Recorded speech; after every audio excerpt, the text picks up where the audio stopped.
Bueno, vamos a ver este primer punto de Ortega y Gasset. En él, pues vamos a ver esta primera etapa de la filosofía de Ortega y Gasset, que es el objetivismo. Esta etapa va desde 1902 a 1914 y es una primera etapa en la que él está muy alineado con lo que es el racionalismo. ¿Eh? Y sobre todo, Ortega y Gasset en esta primera etapa tenía pues una gran preocupación, digamos, con el tema social, con el tema de su país, de España, de cómo estaba atrasada intelectualmente con respecto a otros países.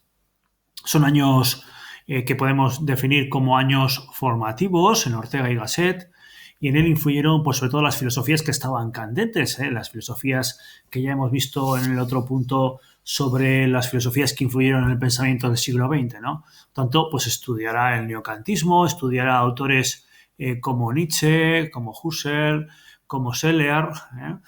El krausismo también constituye o contribuyó a configurar las ideas del filósofo de Madrid. Esta primera etapa, como decíamos, de la filosofía de Ortega está dominada por el problema de España, el problema de la sociedad. Es una sociedad pues muy atrasada social, política, técnica y culturalmente respecto de Europa, y él tenía como objetivo pues situar a nivel europeo su país dentro pues de la cultura, del mundo de la política y de lo social. Ortega constata el desfase de la vida intelectual y científica española y por lo tanto pues quiere dar un giro y volver un poco a las raíces de lo que fue en su momento pues la cultura, el siglo de oro, etcétera, etcétera. Según Ortega, el atraso de España se debe a la ausencia de método, de sistema, de lo científico, de lo racional. Tenemos que tener en cuenta que luego Ortega pues, va a conjugar como dos grandes polos, que es lo racional y lo vital.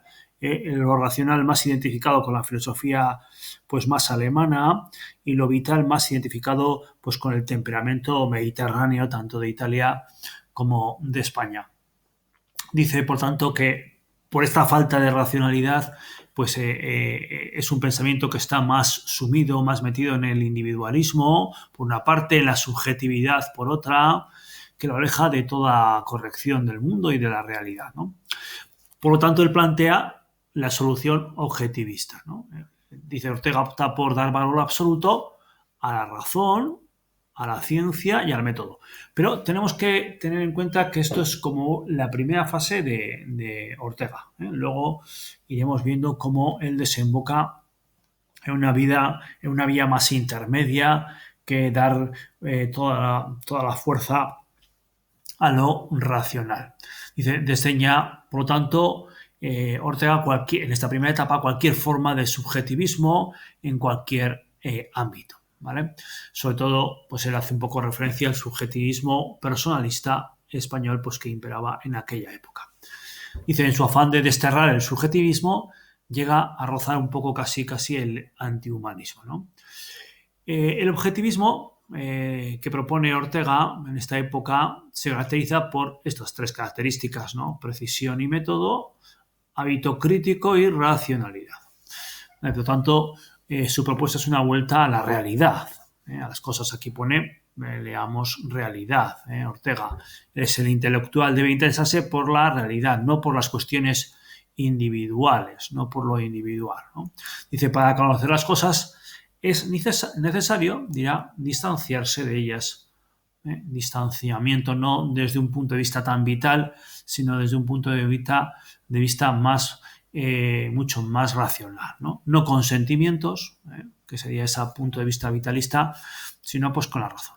Dice, la distancia, el distanciamiento de la realidad, de esa cosa, le da así la teoría del pensamiento abstracto. En vez del subjetivo, pues el abstracto que es mucho más objetivo.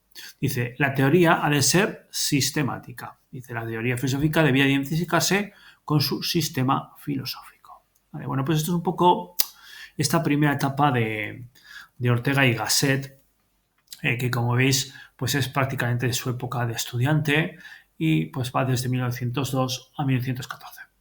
La otra parte de este punto habla sobre las masas y la élite. Este ya es un punto de la filosofía ya más madura de Ortega y Gasset. Desarrolla esta idea del hombre masa y el hombre élite, en este libro que escribe en 1930, La rebelión de las masas. La rebelión de las masas.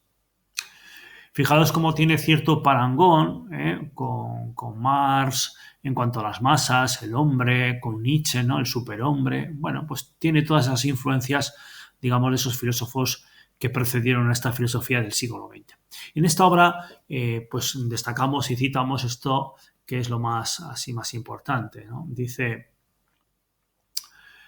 la masa es el conjunto de personas no especialmente cualificadas. No se entienda, pues, por masas solo no principalmente masas obreras, ¿vale? Al modo de Marx, sino masa es el hombre medio, el mediocre, sin más, ¿vale? Por ende está la élite, ¿no? El héroe. Es aquel que asume su radical libertad, aquí aparecen ideas ya ilustradas, y trata de vivir una vida plena, llena de conciencia, con responsabilidad, que actúa, dirá él, en función de las circunstancias en las que vive. ¿Vale? Es un concepto muy de Ortega y Gasset, la circunstancia, yo y mi circunstancia, luego veremos, ¿no? La circunstancia es dónde vivo yo, en qué circunstancia estoy viviendo, en qué sociedad, en qué contexto estoy viviendo, ¿no? Y este hombre se caracteriza por exigirse a sí mismo para realizar su propio proyecto de vida. Pues huye un poco de la mediocridad, ¿no? A esta figura, evidentemente, Ortega se le antepone, o el polo opuesto está en el hombre masa. Dice, la actitud de este consiste en dejarse llevar por la circunstancia. ¿Vale? Bueno, pues es hoy en día que estamos viviendo una situación especial, ¿no? Nos estamos dejando llevar por las circunstancias, estamos siendo capaces de enfrentarnos a esas circunstancias, ¿vale? Es un hombre que no tiene opinión, por lo tanto renuncia a su punto de vista particular de la realidad. Es uno más dentro de la masa y se caracteriza por estar satisfecho con lo que es. No quiere más, no tiene mayor pretensión y se niega a realizar cualquier esfuerzo de mejora, ¿no? Es más cómodo no pensar, ¿no? Quizás también sea una característica de hoy en día, muy nuestra, de, bueno, pues no quiero pensar mucho, no quiero comerme la cabeza en términos así más coloquiales, ¿no? Dice, las masas serían una novedad no por su reciente aparición, ¿vale? No es que no ha habido hombre masa, sí lo ha habido, sino por su voluntad de tomar el poder a partir de principios del siglo XX, ¿no? Es decir, según Ortega y Gasset, piensa que el poder está influenciado, está llevado por gente masa más que por gente élite, ¿vale? Es decir, esa persona que es capaz de pensar por sí misma. Y es una preocupación que enfrenta a Ortega en esta obra, ¿no? Y es la de avanzar qué consecuencias podría tener para la historia europea el dominio del hombre, ¿no? El predominio del hombre masa, ¿no? ¿Qué pasa si la sociedad está dirigida por gente, en sus términos mediocre, entendido por gente que no, bueno, pues que no tiene más pretensiones? Por tanto, para él, el ser humano debe implicarse y comprometerse con su circunstancia, ¿vale? Muy importante, ¿eh? Implicarse y comprometerse con su circunstancia. Y a todos nos va a tocar circunstancias fáciles o difíciles. Dice, aceptar las creencias que están de acuerdo con él. Luego veremos la diferencia entre idea y creencia, pero ahora nos quedamos con la palabra aceptar las creencias que están de acuerdo con él y tratar de cambiar aquello que no está de acuerdo con él, ¿vale? Bueno, evidentemente. Dice, no se es parte de la masa por nacimiento, ni por economía, ni por poder económico, ni siquiera por nivel cultural. O sea, no estamos hablando del hombre élite de las clases adineradas y del hombre masa de las clases pobres. No, ¿vale? Dice, y después él distingue entre tres tipos de hombre masa. El primero es el señorito satisfecho, el segundo el bárbaro especialista y tercero el niño mimado, ¿vale? Satisfecho, dice, cree que todo le es debido por su gracia y apellido, ¿vale? No necesita esforzarse de nada porque ya se llama tal o es hijo de tal, ¿no? Luego está el bárbaro especialista, que cree que su competencia profesional en un área concreta de conocimiento lo capacita para opinar sobre cualquier cosa. yo soy un especialista en montaje de no sé qué y puedo opinar. No, tú eres especialista en algo.